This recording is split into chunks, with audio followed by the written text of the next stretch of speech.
Salut, bonjour tout le monde. Donc, on commence le dernier chapitre de la mécanique cette année. Donc, travail énergie, les machines simples. Au début, on va parler qu'est-ce que c'est un travail mécanique, qu'est-ce que c'est l'énergie. Quelque chose de particulier, c'est un petit peu abstrait parce que je suis certain que dans tous vos cours de sciences, peut-être même au primaire, et puis dans la vie courante, on parle toujours d'énergie, mais quand c'est le temps de définir ce qu'est l'énergie, c'est pas toujours évident. Si on regarde dans les dictionnaires, énergie, on va dire souvent que c'est la capacité de faire un travail. Okay? Donc, on va voir travail au sens physique et on dit justement que c'est le changement d'énergie, la variation d'énergie. Donc, on tourne un petit peu en rond dans ce cas-là. Donc, c'est plutôt au niveau mathématique vectoriel que la notion d'énergie là, va avoir un sens à ce moment-là. Okay? Fait que, on y va. Si on regarde la définition du dictionnaire pour le travail mécanique, il est question de produit scalaire. Donc, c'est une technique mathématique dont on doit parler parce que vous allez voir ça pas mal plus tard en mathématiques et on en a besoin maintenant.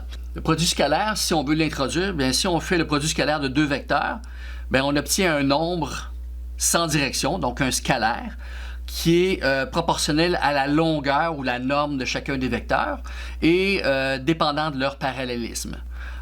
L'opération du produit scalaire, ça doit être absolument être avec un point et non pas avec un X. Si on met un X, on appelle ça le produit croisé et on se ramasse avec quelque chose en 3 dimensions. Là, et vous verrez ça peut-être au cégep là, si vous continuez dans le domaine. Par définition, A produit scalaire B, ce qu'on va faire, ça va être la norme du vecteur A multipliée par la norme du vecteur B fois le cosinus de l'angle θ. Okay. Petit rappel, la norme d'un vecteur, c'est la grandeur du vecteur sans se soucier de son orientation, donc juste la grandeur du vecteur. Et θ, dans ce cas-là, ce n'est pas l'orientation du ou des vecteurs, mais c'est vraiment l'angle qu'il y a entre les deux vecteurs.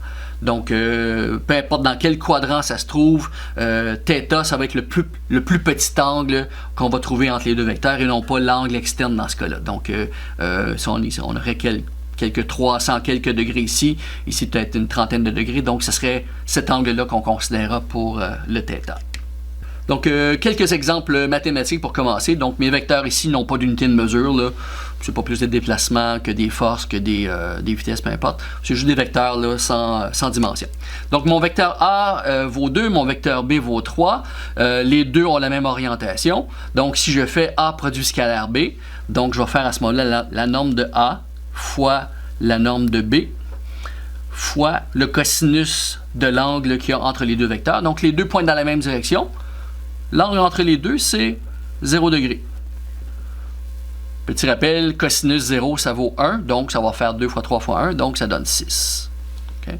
Donc, première chose à constater, c'est si on fait le produit scalaire de deux vecteurs qui ont la même direction, ben finalement, c'est juste le produit des normes. L'angle n'a aucune incidence là-dessus. Deuxième exemple.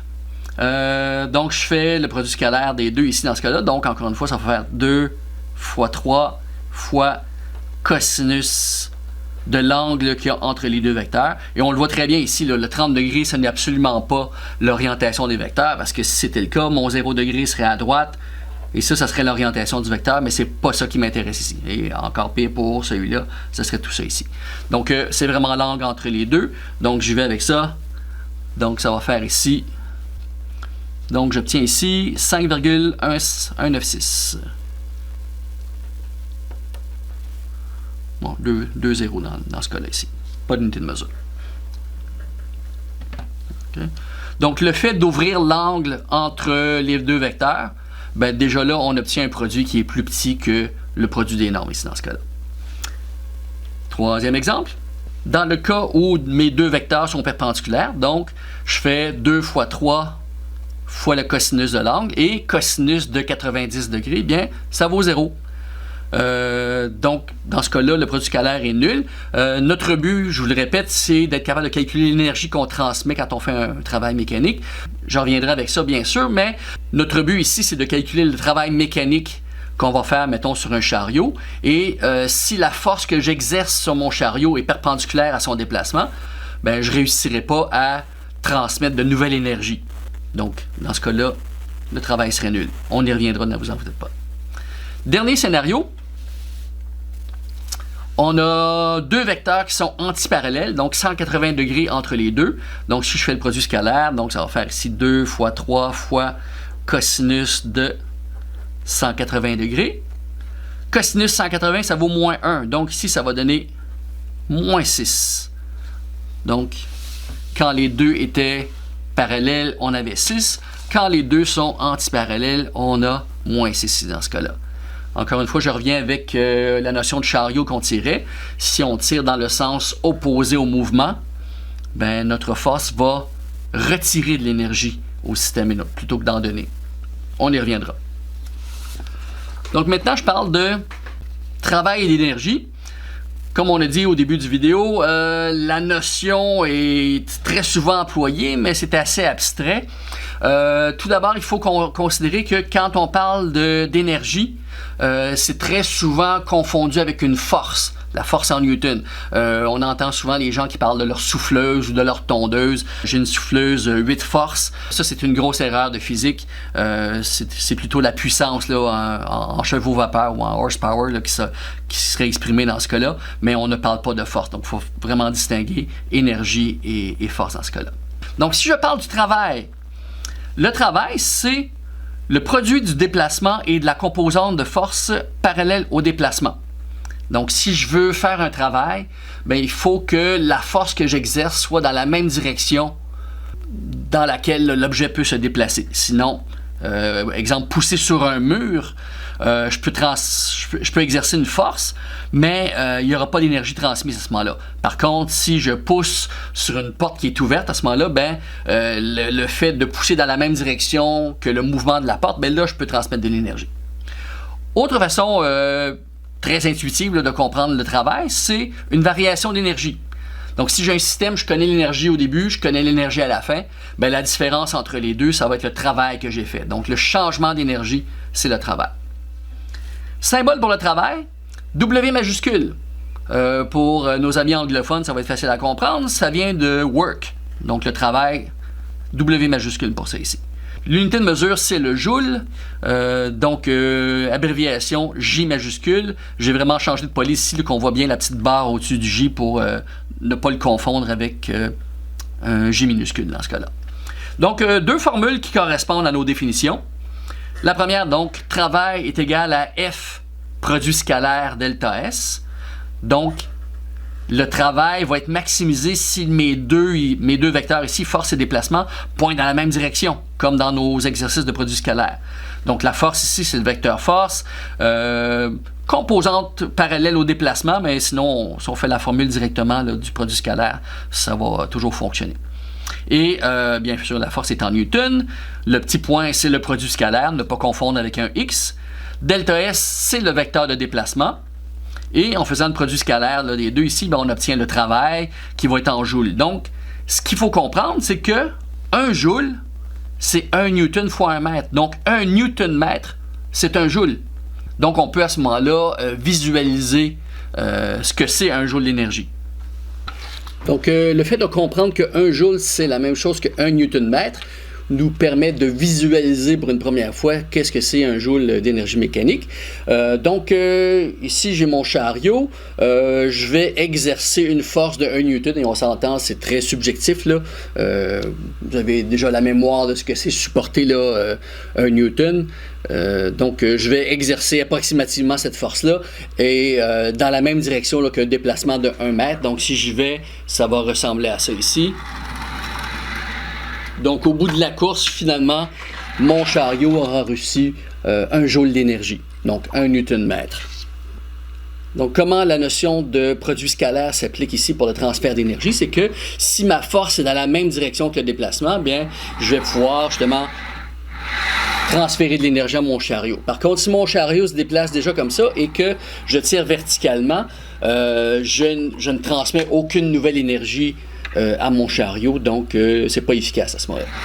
Par contre, quand j'ai un angle de 180 degrés, imaginez-vous que mon déplacement s'effectue vers votre gauche et que moi je tire vers la droite, ici dans ce cas-là, bien, si le chariot a déjà de l'énergie et que j'exerce une force dans le sens opposé au déplacement, bien, ce que fait la force finalement, c'est qu'elle retire de l'énergie au chariot.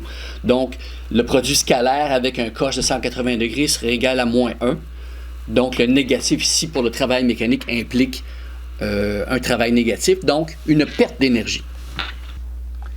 Et l'autre définition, l'autre formule, bien, le travail, c'est delta E, la variation d'énergie, où les deux sont exprimés en joules. Donc, si j'ai un système qui a de l'énergie constante, il n'y a pas de travail qui est fait. Il faut que l'énergie change pour dire que j'ai un travail. Donc, le changement, la variation d'énergie, c'est ça le travail. Mais un système peut avoir énormément d'énergie. Si elle ne change pas, il n'y a pas de travail. Exercice pour voir si vous avez bien compris ça. Donc, j'ai un chariot qui a une masse de 20 kg. J'exerce dessus une force de 50 N qui fait un angle de 54 degrés avec l'horizontale. Et mon chariot peut se déplacer horizontalement de 45 mètres pendant qu'il subit cette force-là. On s'entend qu'avec cette force-là et cette masse-là, mon chariot ne s'envolera pas. Donc, le déplacement ne sera qu'horizontal ici dans ce cas-là. Donc, première question. Trouvez-moi le travail qui aurait été fait sur le chariot.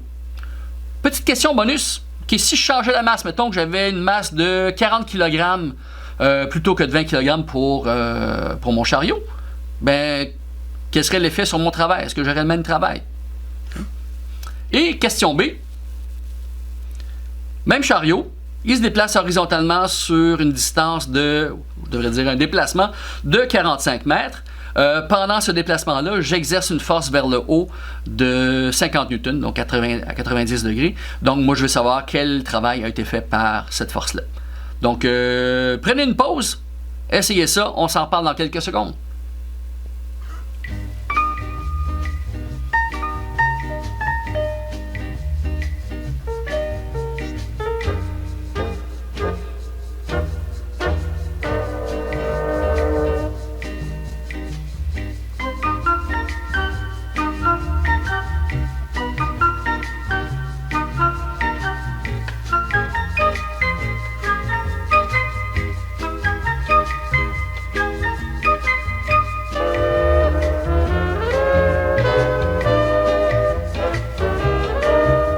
J'y vais pour le A. Donc, si je cherche le travail ici, le travail va être égal à force produit scalaire déplacement. Donc, ma force ici, c'est 50 N fois mon déplacement qui est de 45 mètres fois le cosinus de l'angle entre les deux vecteurs, donc 54 degrés. Et ça va me donner ici, je l'avais déjà calculé, donc 1322,5. C'est des newton-mètres, donc ça me donne des joules. J majuscule ici dans ce cas-là. Okay. Il y aurait une autre façon de le comprendre. On sait que le travail, c'est la composante de force qui pointe dans la même direction que le déplacement fois le déplacement. Donc, vu que mon déplacement est horizontal, je peux trouver la composante horizontale de ma force. Donc, CH, ce serait la norme de ma force fois cosinus, vu que c'est horizontal dans ce cas-là, puis ça, c'est vraiment l'orientation de mon vecteur. Là. Donc, coïncidence intéressante. Donc, fois cosinus de 54 degrés. Donc, ça ferait ici 50 fois cos 54, ce qui va me donner ici 29,39 Newton. Et à ce moment-là, ce que je peux faire, c'est que le travail va être égal à ma force parallèle au déplacement fois le déplacement. Okay. Pas besoin que ce soit un produit scalaire, c'est dans ce cas-là. De toute façon, les deux pointent dans la même direction maintenant. Donc, ça va faire 29,39 Newton fois mon déplacement de 45 mètres. Je vais laisser tomber les chiffres significatifs fois 45. Et ça me donne 1322,5 joules. Exactement la même chose. Okay. Donc, si vous êtes à l'aise avec un ou l'autre, allez-y, il n'y a pas de problème. Mais gardez en tête, ici, là, ma composante horizontale, j'ai pu la prendre parce que mon déplacement est horizontal. Si j'avais quelque chose qui se déplaçait dans une autre direction, il aurait fallu que je trouve la composante de force dans cette direction-là. J'y vais pour le deuxième. Donc, mon travail, F, produit scalaire, déplacement. Ma force, c'est 50 newtons. Oh, un petit peu sorti de l'écran. On va sortir ça ici. Voilà. Donc, ma force, c'est 50 newtons fois mon déplacement, la norme de mon déplacement, et l'angle entre les deux, donc 90 degrés, donc fois cos 90 degrés. Et encore une fois, ben, cosinus 90, ça vaut 0. Donc, 0 joule, 0 newton-mètre. Okay? Pourquoi? Parce que justement, mon chariot se déplace horizontalement par la loi de l'inertie. Il va continuer dans cette direction-là sans recourir à une force. Et cette force-là, finalement, ça va peut-être alléger un petit peu la force de contact du chariot sur la table, mais ça ne procurera pas de nouvelle énergie. Ça ne fera pas que le chariot va aller plus vite. Je reviens en arrière ici. Je vais demander qu'est-ce qui se passerait si je changeais la masse? Exemple, si on double la masse du chariot. Bien, voyez-vous, dans le calcul qu'on a fait pour le travail mécanique, la masse n'est pas du tout intervenue. Donc, on aurait communiqué 1322,5 joules de toute façon avec un chariot plus lourd. Ce qu'on aurait vu de différent, par contre, OK? Pour qu'un chariot plus lourd ait accumulé la même quantité d'énergie, bien, le changement de vitesse aurait été moins grand.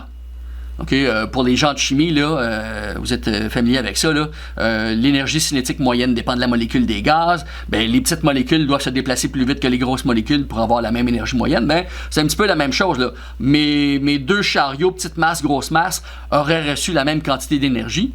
Le petit, le 20 kg, ben, irait plus vite à la fin de ça que celui de 40 kg. Mais l'énergie associée au mouvement de mon chariot aurait varié de la même quantité ici dans ce cas-là. Donc maintenant, je vais regarder qu'est-ce qui se passe si on fait un travail contre une force variable. Exemple, un ressort ou un élastique que je vais étirer. Jusqu'à maintenant, on a fait F delta S et on avait une force constante. Le problème avec un élastique ou un ressort, c'est que, vous le savez par la loi de Hooke, là, le premier centimètre est plus facile à étirer que le cinquième ou le sixième centimètre. Okay? La force va augmenter là, généralement de façon linéaire en cours de route. Donc, je ne peux pas faire F fois delta S directement parce que la force va augmenter tout le long et elle sera variable à ce moment-là. Donc, le truc, c'est qu'on regarde le graphique force-allongement ou force-déplacement et un petit peu comme on avait fait avec les graphiques de cinématique pour exemple, trouver le déplacement dans le cas d'un graphique vitesse-temps, si c'était variable, ce qu'on faisait, c'était de trouver l'air sous la courbe à ce moment-là. Et voyez-vous, l'air sous la courbe, ça va nous donner ici des newtons fois des mètres, donc on va avoir le travail en joules. Donc, par définition, quand on a une force variable, le travail, c'est l'air sous la courbe d'un graphique force versus déplacement ou force delta L. Gardez en tête que si vous voulez avoir des joules, il faut absolument que votre déplacement soit exprimé en mètres. Si je suis en centimètres, des newtons centimètres, ça ne me donne pas des joules. Donc, il faut absolument l'exprimer en mètres ici dans ce cas-là. Pourquoi dans le titre, je dis travail fait contre ou par une force variable? C'est qu'il y a toujours deux points de vue. Je reviens à mon élastique ici. L'énergie que je donne à l'élastique, c'est moi qui la perds. Donc, à ce moment-là, moi, je travaille contre l'élastique et donc, je fais un travail sur l'élastique, mais il me fait perdre. Donc, on peut regarder le travail qui est fait contre la force ou par la force et ça va donner la même chose. C'est juste que ça va être une perte dans un sens et un gain dans l'autre. Problème que je vous demanderai d'essayer. J'ai un graphique ici pour un ressort linéaire. Donc, je vois ici que ça commence à 0,0 et pour obtenir un allongement de 0,2 mètres, il faut que j'exerce une force de 5 newtons. Donc, première question, je vous demanderai de trouver la constante de rappel du ressort et B, quel est le travail à faire pour que mon allongement soit 0,2 mètres? Ou une autre façon de le comprendre, si j'allonge mon ressort de 0,2 mètres, quelle quantité d'énergie a été dépensée? Encore une fois, prenez quelques minutes et essayez ça, s'il vous plaît.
Donc, tout d'abord, la constante de rappel.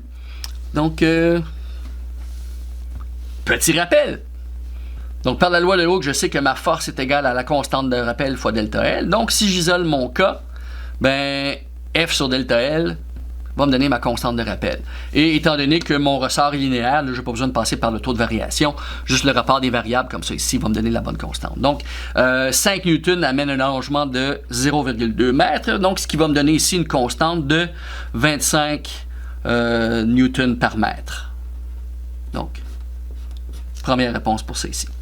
Pour le B, donc je cherche le travail à faire pour amener mon allongement à 0,2 mètres. Donc encore une fois, j'ai une force variable, donc ça sera l'air sur la courbe. Donc mon graphique ressemble à ça ici. Mon R, ce sera l'aire du triangle que je retrouve ici. Donc R va être égal à base fois hauteur divisé par 2. Ma base ici, ça sera 0,2 mètres. Ma hauteur, je reviens ici, ma hauteur c'est 5 newtons. Et divisé par 2 parce que c'est un triangle. Donc ça va faire ici 0,5 joules. Voilà. Donc ça c'est le travail que j'aurais dépensé pour étirer mon ressort, ou on peut comprendre ça, c'est l'énergie que le ressort aura accumulée parce qu'il a été étiré. Donc, la perte d'un, c'est le gain de l'autre. Ok, maintenant, je vais regarder avec vous ce qui se passe en termes de travail quand on a un mouvement circulaire.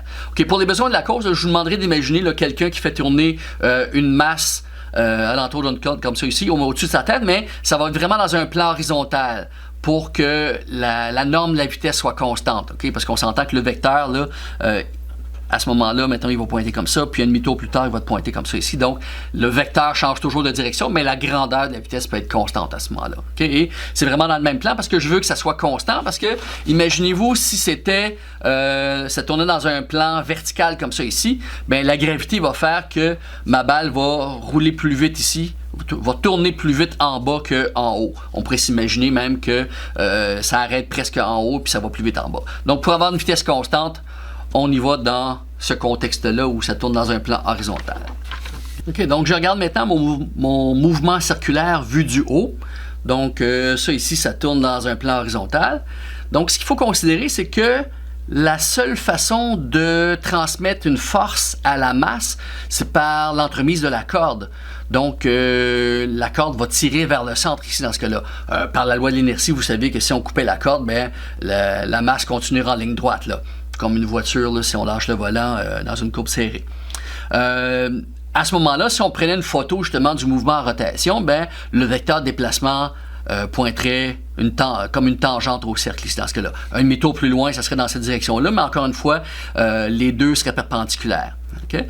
Donc, vu que la force ici pointe vers le centre, que le déplacement est une tangente, ben, j'ai automatiquement un angle droit ici. Donc, la force est perpendiculaire au déplacement. Et par définition, quand on fait un produit scalaire, c'est F delta S fois cos θ. Et cos 90, ça vaut 0. Donc, la force ici permet de changer la direction de la masse pendant qu'elle tourne ici, mais ne rajoute pas de nouvelle énergie. Une autre façon de le comprendre aussi, c'est que si on comprend que le travail, c'est le changement d'énergie, puis que si ça tourne à vitesse constante, bien, son énergie va être constante. Donc, à ce moment-là, delta E va être égal à 0 joule. Ça me prend un changement d'énergie, à la limite un changement de vitesse, pour dire qu'il y a eu un changement d'énergie. Donc, il n'y a pas de travail ici dans ce cas-là. Donc, ça, c'est une très bonne nouvelle pour nous. Okay? Parce que si on fait l'approximation que, mettons, la planète Terre a un mouvement à peu près circulaire là, alentour du Soleil, ben, la gravité solaire va tirer la Terre vers le centre, ici dans ce cas-là. Son mouvement de translation va se faire dans ce cas-là ici, comme de façon tangentielle encore une fois, et j'ai un angle droit. Donc, ça veut dire que la gravité du Soleil permet de garder la Terre dans son orbite, mais ne donne pas de nouvelle énergie. Donc, ça veut dire qu'un mouvement circulaire peut être maintenu sans apport d'énergie extérieure. C'est une très bonne nouvelle pour nous parce que justement, s'il fallait fournir de l'énergie à la Terre pour qu'elle conserve son orbite, ben, ça ferait longtemps qu'elle serait tombée dans le Soleil, qu'on aurait tous brûlé à ce moment-là. On s'entend, les orbites réelles sont plutôt elliptiques dans ce cas-là, donc ici, la force va faire perdre un petit peu de vitesse à ce moment-là, mais dans ce cas-là, la force va nous faire gagner un petit peu de vitesse. Donc, dans l'ensemble, c'est constant. Ce qu'on perd comme énergie en s'éloignant du Soleil, ben, on le regagne en se rapprochant. Là. Je parle d'énergie cinétique, on reviendra à ça ici dans ce cas-là. Mais globalement, il n'y a pas d'apport d'énergie qui est nécessaire pour maintenir l'orbite ici dans ce cas-là. Donc, c'est pour ça qu'on est là pour en parler. Okay. Donc, c'est tout pour ce vidéo-là. Le prochain épisode, ça va être sur les différents types d'énergie. Donc, les gens de chimie ou les gens qui prennent des cours de conduite, vous avez déjà entendu parler d'énergie cinétique. L'année passée, en électricité, vous avez entendu parler d'énergie potentielle électrique. On va parler d'énergie potentielle gravitationnelle et d'énergie thermique aussi dans ce cas-là. Fait que, bonne fin de journée, au revoir!